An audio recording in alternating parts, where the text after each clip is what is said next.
Hello class 10। आज के इस वीडियो में हम लोग इम्पोर्टेंट क्वेश्चंस कुछ कवर करने वाले हैं जो एग्ज़ाम से रिलेटेड हो सकता है इसलिए कोई कंफर्म नहीं है, लेकिन ज़रूरी है, इसको ध्यान से देखिए।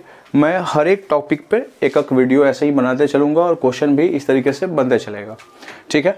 तो सबसे पहला प्रश्न जो मैं यहाँ पर आपसे पूछना चाहूँगा या आपको बताना चाहूँगा वो ये है कि एक सवाल आता है, वो ये पूछा जाता है कि बताइए फोकस जो होता है या फोकल लेंथ जो होता है, फोकल लेंथ पूछा जाता है। और किसका फोकल लेंथ पूछा जाता है?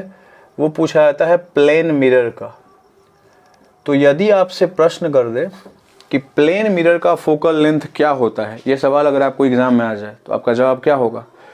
तो फोकस कहाँ पे बनता है, ठीक है, फोकस जहाँ पे बनता है वहाँ से मिरर की जो दूरी होती है उसे ही फोकल लेंथ कहा जाता है।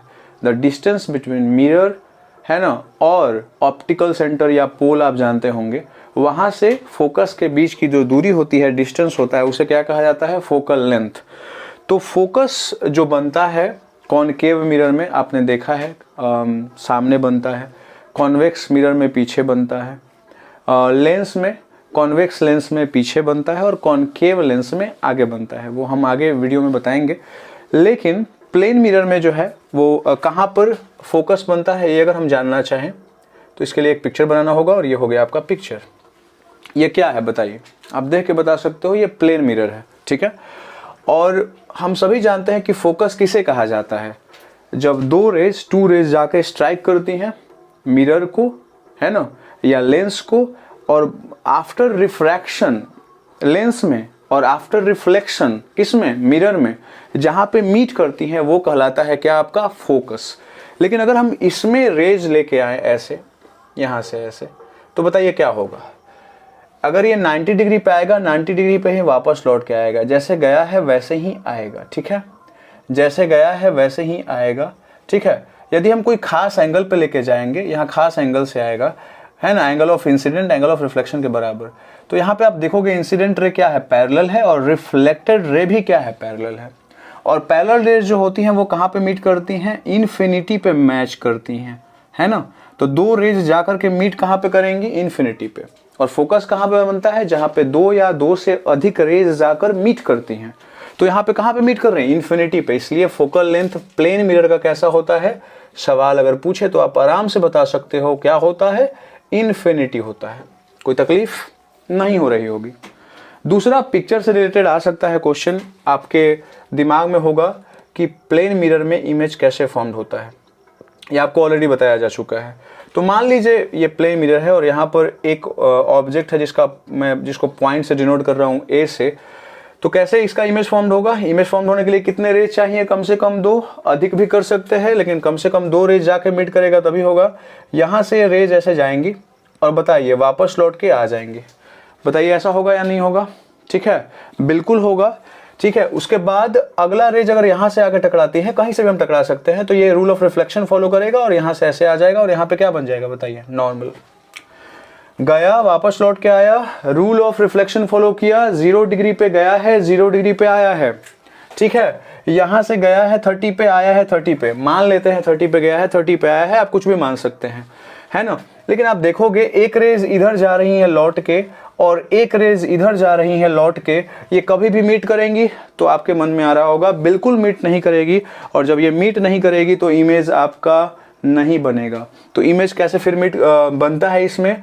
तो ये वाला रेज जो इधर से आ रही हैं, तो यहाँ पे तो मैं खड़ा हूँ, या यहाँ पे मेरी मतलब मैं यहाँ पे खड़ा हो सकता हूँ, ये कोई वस्तु है, कोई ऑब्जेक्ट है, तो ये ऑब्जेक्ट मैं भी हो सकता हूँ या मैं इसके पीछे खड़ा हो सकता हूँ। तो मान लीजिए यहाँ पे हमारा नेत्र है और हम यहाँ से ये चीज़ें ऑब्जर्व कर रहे हैं।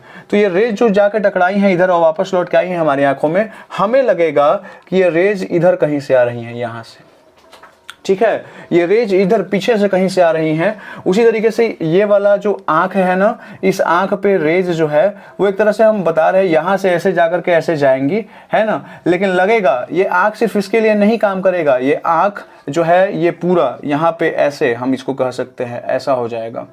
अगर हम आंख बनाना चाहें तो ऐसे बना सकते हैं, ये बड़ा सा आंख हो गया इस तरीके से, ठीक है। तो ये वाला रेज भी, ये हम थोड़ा सा जूम आउट करके बना रहे हैं बड़ा फिगर में, तो ये वाला रेज भी जब यहाँ पे आएगा तो इसी आंख को ऐसा लगेगा कि ये रेज कहाँ से आ रही है, इधर पीछे कहीं से आ रही है, ठीक है, यहाँ से आ रही है, ठीक है।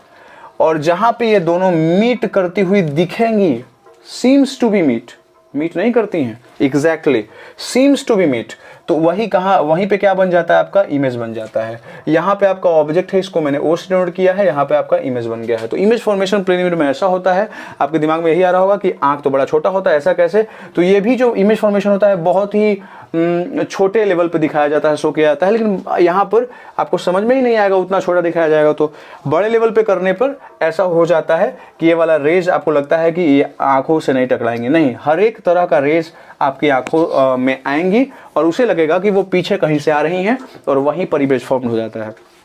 बताइए कोई समस्या इसमें? तो बिल्कुल नहीं हो रही होगी। प्लेन मिरर में ऐसे इमेज बनता है। इसके द्वारा हम क्या क्या चीज़ें बता सकते हैं, या आप घर में जो ऐनक होता है उसके सामने खड़े हो जाइए, सारी चीज़ें आपको पता चल जाती हैं। जैसे इमेज जो होता है वो ऑब्जेक्ट के मतलब जितना ऑब्जेक्ट की दूरी होती है, डिस्टेंस होती है, उतना ही इमेज डिस्टेंस होता है, यानी object distance is equal to image distance. बोलो यस और नॉट। ऑब्जेक्ट का जो साइज होता है वही इमेज का साइज होता है, यस और नॉट। प्लेन मिरर हमेशा कैसा इमेज बनाता है बताइए? अगर ये सवाल पूछ दे तो क्या बताओगे? वर्चुअल बनाता है। देख ही रहे हो, वर्चुअल ही बना रहे हैं, डॉट डॉट लाइन से बन रहा है वर्चुअल। जो वर्चुअल होता है वो क्या होता है बच्चे बताओ? इरेक्ट होता है। जो वर्चुअल होता है वो क्या होता है? इरेक्ट होता है। ये तो पता ही होगा, बहुत सारा आपने इमेज फॉर्मेशन पढ़ा है। तो जो वर्चुअल है वो इरेक्ट होता है। और क्या एक फेनोमेना होता है जिसको हम लोग बोलते हैं लैटरल इन्वर्जन। मालूम होगा लैटरल इन्वर्जन। ऐनक के सामने खड़े हो जाओ, दाहिना हाथ से लिखने की कोशिश करोगे, लगेगा बायां हाथ लिख रहा है। दाहिने तरफ कंघी करोगे, लगेगा बायां तरफ हो रहा है। यानी आपका पूरा LHS RHS हो जाता है। यानी जो दाहिना हाथ है वो बाएं हाथ की तरह लगने लगता है जब हम मिरर में देखते हैं, और बायां हाथ किधर की तरफ लगने लगता है? दाहिना हाथ की तरफ, है ना। तो इसको बोलते हैं लैटरल इन्वर्जन। और इसमें होता क्या है आपको ये ऑलरेडी बताया जा चुका है।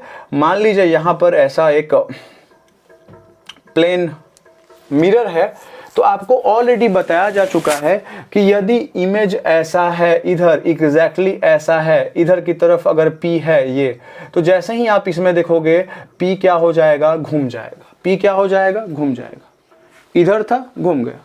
तो ये क्या हो रहा है बताइए? अगर इसको पूछ दे कभी मैथमेटिकल फॉर्म में तो क्या बोलोगे? आप ध्यान से देखो। अगर हम कहें तो हम ये भी कह सकते हैं कि ये मार्कर है और मार्कर का जो माउथ वाला सिरा है वो इधर है और ये पूरा ऐसे घूम गया है। बोलो यस, हुआ है कि नहीं?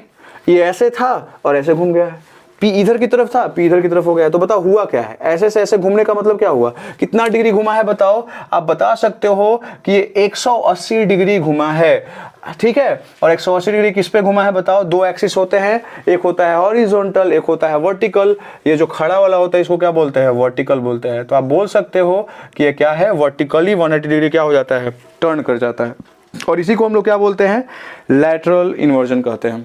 कोई समस्या प्लेन मिरर से जुड़ा हुआ? तो बिल्कुल नहीं हो रही होगी। और भी सवाल हैं बहुत सारे, जिसमें एक सवाल आपसे ये पूछा जाएगा कि what is the basic difference between plane mirror and spherical mirror. Plane mirror और स्फेरिकल मिरर के बीच में अंतर क्या होता है? अगर ये सवाल पूछ दे तो बड़ा ही आसान सा सवाल है, जवाब है। क्या जवाब है? प्लेन मिरर कैसा इमेज बनाता है? वर्चुअल, इरेक्ट, है ना। और स्फेरिकल मिरर दोनों तरह का इमेज बनाता है, रियल भी बनाता है और वर्चुअल भी। और जो रियल होता है वो क्या होता है? इन्वर्टेड होता है। तो बेसिक डिफरेंस जो है इन दोनों के बीच में ये होता है। ये सवाल अगर पूछ दे तो आप बता सकते हैं। अगला सवाल जो प्लेन मिरर में पूछा जाता है जो होता है वो आप इस तरीके से उसका जवाब दे सकते हैं।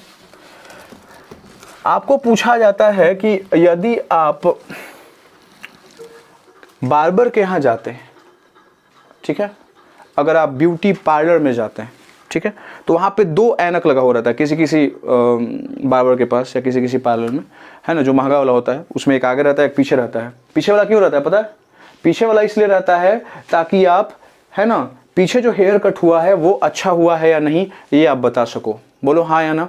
बोलो कि बिल्कुल हाँ, सही बात आप बोल रहे हैं। लेकिन मैंने ये देखा है या आपने भी ये देखा होगा कि वहाँ पर इनफाइनाइट इमेज बनते हैं, ठीक है। आपके पीछे वाला जो चेहरा होगा, पीछे वाला चेहरा क्या होता है? पीछे वाला जो पोर्शन होगा वो इनफाइनाइट मतलब बनता हुआ दिखाई देगा, अंदर ही अंदर बहुत सारा, है ना। ऐसा क्यों होता है? और ये ऑब्जर्वेशन के द्वारा बताया गया कि यदि टू प्लेन मिरर है, टू प्लेन मिरर्स inclined अगर उनको खड़ा किया गया है इंक्लाइंड एट एन एंगल, अगर उसको एंगल पे क्या किया गया है, खड़ा किया गया है, ठीक है, और कितना कितना एंगल पे खड़ा किया गया है, अगर कह दे कि 0 डिग्री पे खड़ा किया गया है, कह दे 60 पे खड़ा किया गया है, कह दे 45 पे खड़ा कर दिया गया है, अगर कह दे कि 90 पे है, अगर कह दे 120 पे है, मतलब इस तरह से अगर प्रश्न आ जाता है तो आपके दिमाग में आती होंगी बातें कि हम कितना उसका आंसर दे, कितने मतलब इमेज बनेंगे, कितने इमेज बनेंगे, कितने इमेज बनेंगे, ये प्रश्न आता है। ठीक है, 2 प्लेन मिरर है, एक प्लेन मिरर ये हो गया, ठीक है, और एक प्लेन मिरर ऐसा है। देखो ये कितना डिग्री पे है बताओ, 90 डिग्री पे है, सीधा सीधा 90। ठीक है, तो जब भी ऐसा सिचुएशन आता है तो हम एक फॉर्मूला लगा लेते हैं, बड़ा सिंपल सा। कौन सा फॉर्मूला है पता होगा, 360 लिख लो और जितना एंगल दिया हुआ है उसे डिवाइड कर लो।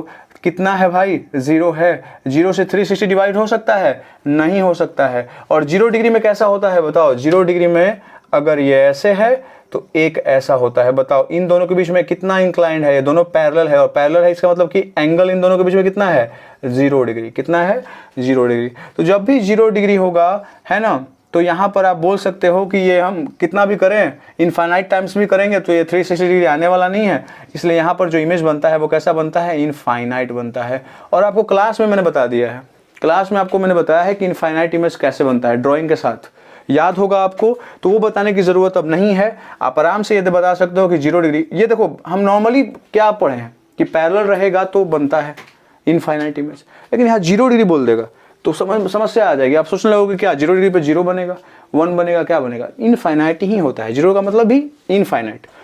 60 रहेगा तो क्या होगा, तो बड़ा ही सिंपल सा लॉजिक है, मैं आपको बताना चाहूँगा। अगर 360 है, नीचे थीटा है, अगर एंगल को शो कर रहा है, और बराबर अगर आपका इवन आता है, तो अगर वैल्यू इवन आता है तो उसमें से एक घटा लीजिए। अगर वैल्यू ऑड आता है, अगर 360 में अगर आप एंगल से डिवाइड करते हैं और वैल्यू ऑड आता है तो आप वैसा ही उसको छोड़ दीजिए, आपकी गलती नहीं होगी। मतलब कहने का अर्थ यह है कि अगर 60 है तो 360 बाई क्या होगा बताओ जल्दी, 60 होगा, कटेगा तो कितना आएगा, 6 क्या है, इवन है, माइनस करेंगे 1 से 5, यानी कितने इमेज बनेंगे, 5 इमेज। और मैंने इमेज फॉर्मेशन करके भी दिखाया है इमेज के द्वारा क्लास में, तो थोड़ा सा उस पर ध्यान देना है ना, ठीक है। मतलब वो कॉन्सेप्चुअल हो गया, उतना मतलब इमेज बनाने चलिएगा तो बहुत समय लगेगा, इसलिए डायरेक्ट इस पे आइए। देखिए एक और है एग्जांपल, 360 है, अगर 120 है तो कितना आएगा, 12 त्रिका 36। ये 3 क्या है, ऑड है, इवन है, ऑड है। तो अगर ऑड है तो वैसे ही छोड़ देंगे, इवन है तो 1 माइनस कर देंगे। बोलो यस और नॉट, मतलब यस, सिंपल सी बात है। तो ऐसे प्रश्न आपको एग्जाम में पूछे जाएंगे। एक सवाल जिक्के से भरा हुआ, मुझे लगता है कि बहुत कम लोगों को पता होगा, और मैंने क्लास में ये बताया नहीं है, इसलिए मुझे पता है कि आपको पता नहीं होगा। ये रहिए, लिखते रहिए। एक ऑब्जेक्ट है जिसको प्लेस किया गया 20 centimetre in front of a plane mirror. एक प्लेन मिरर है, लिखा हुआ है एन ऑब्जेक्ट इज प्लेस्ड, है ना, in front of a plane mirror, और कितने दूरी पर, 20 सेंटीमीटर पे। तो मान लीजिए यहाँ पर ये प्लेन मिरर है और 20 सेंटीमीटर पे एक ऑब्जेक्ट को इसको स्टेबल करा गया है 20 सेंटीमीटर पे, ठीक है, 20 centimetre. The plane mirror is move 2 centimetre towards the object, और इस प्लेन मिरर को 2 सेंटीमीटर इधर क्या किया गया है, मूव कराया गया है। तो ये कितना सेंटीमीटर हो गया, 2 सेंटीमीटर, यहाँ से लेकर यहाँ तक ये 2 सेंटीमीटर हो गया, ठीक है। The distance between the position of the original and final image, तो ओरिजिनल और फाइनल इमेज के बीच में जो मतलब जो अंतर होगा वो आपको पता करना है, बताना है। तो कैसे होगा, देखिए जब ये 20 सेंटीमीटर पे था, यानी ये वाला प्लेन मिरर की बात मैं कर रहा हूँ, तो इधर इमेज कितना बना होगा, 20 सेंटीमीटर पे, यहाँ से लेकर यहाँ तक क्या हो गया, 20 सेंटीमीटर। ये कौन सा इमेज हुआ, ओरिजिनल इमेज हुआ। ये क्या हुआ, ऑब्जेक्ट तो एक ही है, ये ओरिजिनल क्या हुआ, ठीक है। लेकिन बाद में जो इमेज बनेगा वो कहाँ पे बनेगा, देखिए इधर से ये 2 हुआ, तो यहाँ से लेकर के यहाँ तक बताइए कितना हो जाएगा, 18 सेंटीमीटर। तो इधर से यहाँ से लेकर के यहाँ तक ये 18 सेंटीमीटर पर इमेज अब बनेगा इस वाले मिरर के लिए। 2 इधर हटा तो यहाँ से यहाँ तक कितना हुआ, 18। 18 इधर बनाए तो 18 इधर बनेगा। 18 मतलब कहाँ पे, यहाँ पे आपका इमेज बन जाएगा। ये कितने सेंटीमीटर पे आपका हो जाएगा, 18। ये कौन सा इमेज हुआ, जो बाद में बना, यानी मतलब ओरिजिनल इमेज ये नहीं है, ये ओरिजिनल इमेज नहीं है। ये क्या, इसको बोलेंगे हम फाइनल इमेज। और क्वेश्चन आपसे पूछ रहा है कि ओरिजिनल और इमेज और फाइनल इमेज के बीच में दूरी निकालिए, तो बड़ा सिंपल सा लॉजिक है, यहाँ से लेकर यहाँ तक आप बताइए ओरिजिनल इमेज और ऑब्जेक्ट के बीच में दूरी है वो कितनी है, 20 इधर 20 इधर, यानी कितने, 40 सेंटीमीटर, ठीक है। और जो फाइनल इमेज है और ओरिजिनल इमेज है इसके बीच में दूरी कितनी है, 18 इधर और 18 कितना इधर, यानी कितनी 36 सेंटीमीटर। तो बताइए कितना अंतर होगा, यही ना अंतर होगा यहाँ से लेकर यहाँ तक, ये वाला। तो कैसे निकलेगा 40 में से 36 क्या कर देंगे माइनस, ये क्या आ जाएगा आपका 4 सेंटीमीटर। यही है आंसर, ठीक है। अब मिलते हैं अगले वीडियो में और कुछ क्वेश्चन को उसमें कवर करेंगे। उसको ऑफ करो, छोड़ो, हम ही कर देते। हाँ घबरा गए।